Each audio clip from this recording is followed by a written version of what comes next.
Hello, and congratulations on being accepted to Eastern Connecticut State University. My name is Dr. Niti Pandey. I'm an associate professor of management and have been working at Eastern for the last 8 years.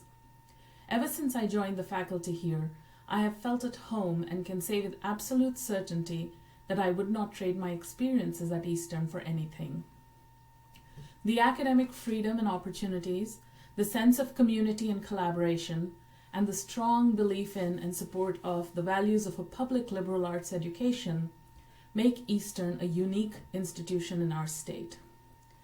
Thank you for taking a few moments to watch this presentation.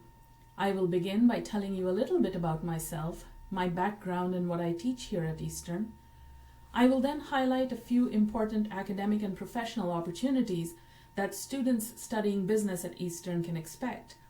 And finally, I will share with you a brief presentation on the topic of the gig economy to give you a sense of the kind of class experience you might have should you take a class with me. A little bit about myself. I received my undergraduate education at a liberal arts university where I studied psychology, economics, and philosophy. I received my doctorate in labor relations and human resource management from the University of Illinois. My doctoral program required coursework in management, psychology, economics, and labor studies, and this inculcated in me a deep appreciation for interdisciplinary work. I teach a broad mix of undergraduate courses in our business program and also serve as a faculty for our interdisciplinary labor relations and human resource management program. In addition, I teach in our graduate program in organizational management.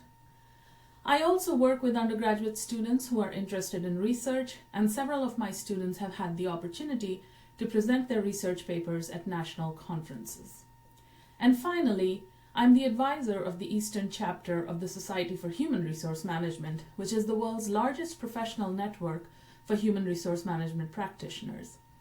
Our chapter invites industry speakers, organizes field trips, participates in regional case competitions, and students of our chapter get industry scholarships, internships, and jobs as a result of their involvement with the chapter. Next, I would like to highlight some of the advantages of studying business at Eastern. One of the biggest advantages of studying at Eastern is our small class sizes. This allows you to get to know your professors and classmates very well, and these networks are invaluable for your future. When you're looking for internships or need recommendation letters, the fact that your professors know who you are is going to be crucial.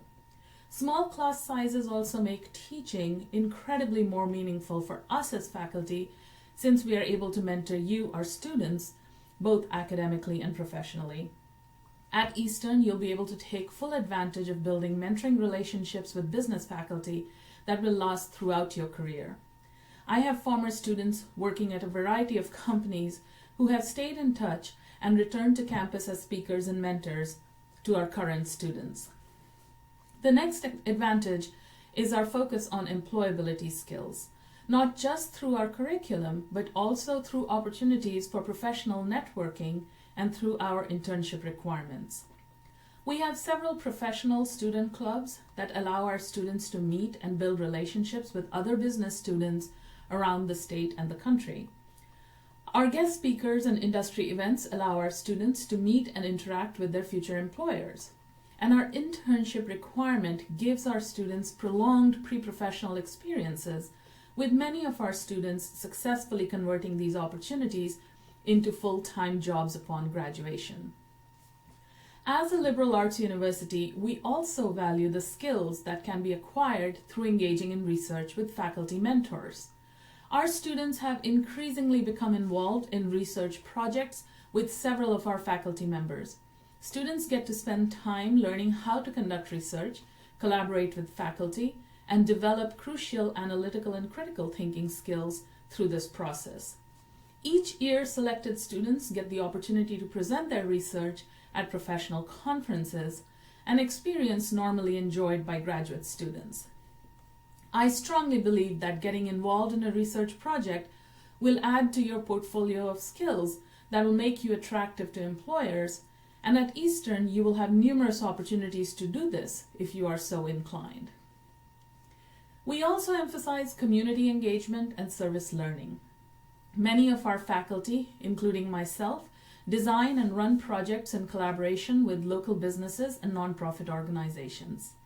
By engaging in these projects, students not only acquire crucial project management and consulting skills, they also provide a valuable service to the local community and give back. When employers are looking to distinguish among job applicants, service to the community stands out, and Eastern provides innumerable opportunities in this area. Finally, we are proud of our public liberal arts identity. As someone who received a public liberal arts education myself, I cannot overstate the advantages of being a part of a learning community like Eastern. Now I want to give you a brief glimpse of the type of topic you might get to engage with in one of my management or labor classes. Given the courses I teach, my classes often examine the nature of work, how labor markets are organized, and the laws and regulations that protect workers. For today, I have chosen the topic of the gig economy because it is especially relevant to the times. I will present some definitions and statistics about gig work and then show you examples of issues I would require my students to discuss in class. Gig work is defined as project-based or on-demand services that can be provided by anyone. While it seems like a new term, gig work is very diverse and has been around for a long time. The gig economy includes temporary workers, independent contractors, consultants, freelancers, and entrepreneurs. The gig economy is also referred to as the sharing economy or the app economy, and the common factor seems to be the use of technology. In this chart, you will see the work that was done in 2017 by Upwork and Freelancers Union. In their study on freelancing in America, they found that the majority of the US workforce will be freelancing by 2027, and this is being driven by millennials.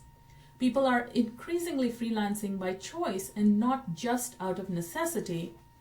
And the biggest concern faced by these workers is going to be in terms of income stability and predictability. The Department of Labor's Bureau of Labor Statistics is tasked with keeping track of contingent workers. It stopped collecting this data in 2005 because it lost funding for the project. The Bureau of Labor Statistics has defined contingent workers as those who do not have an explicit or implicit contract for long-term employment. This is a broad definition that covers all types of workers engaged in the gig economy. Increased demand for flexible hours, technological advancement, and the economic recession of 2008 are potential factors that are believed to have led to this boom in gig work. Most of the new jobs that have been created in the last 10 to 15 years in the United States are classified as contract labor. Employment in the gig economy is growing faster than traditional payroll employment. The added challenge is that there doesn't seem to be any agency that is systematically tracking this in order to understand all the implications of this work shift. A study by the McKinsey Global Institute of approximately 8,000 US and European workers found that gig workers typically fall into one of these four categories. This supports the finding that most gig workers are doing so by choice, although the number of workers engaged in gig work out of necessity is also pretty large. All of these statistics raise several questions. Is gig work worth it? If so, for whom? And do gig workers enjoy the same legal and socioeconomic protections as traditional workers? Gig work is certainly worth it if you have highly desirable skills. If you look at the chart of the top 10 highest paying gig jobs of 2018, you begin to notice a trend. These gigs require sophisticated technical skills.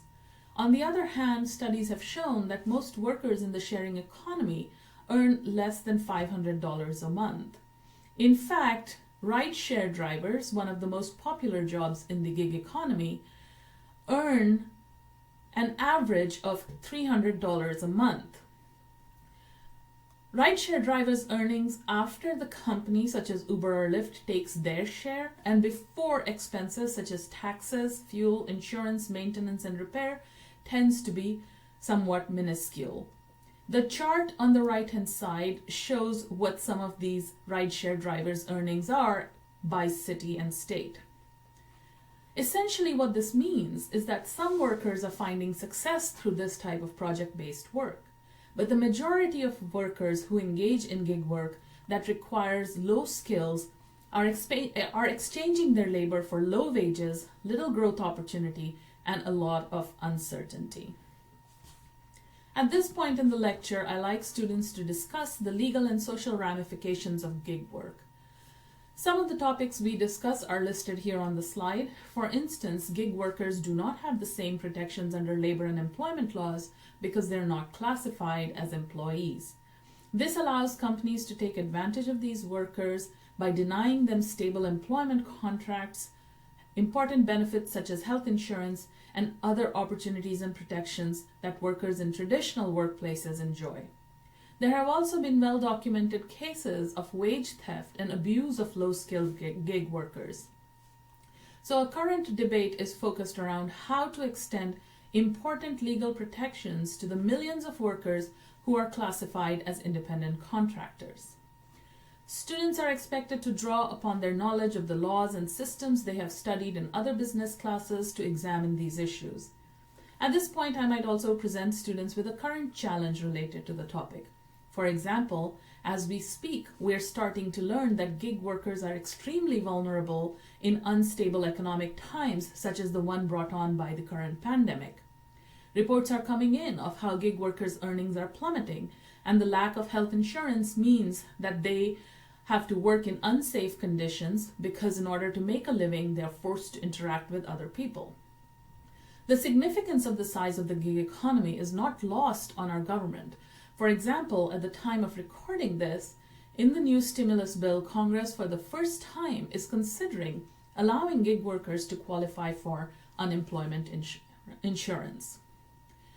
So this was a quick example of how I might cover a topic in an introductory session in one of my courses. My classes are very interactive and I typically have students engage in some type of activity.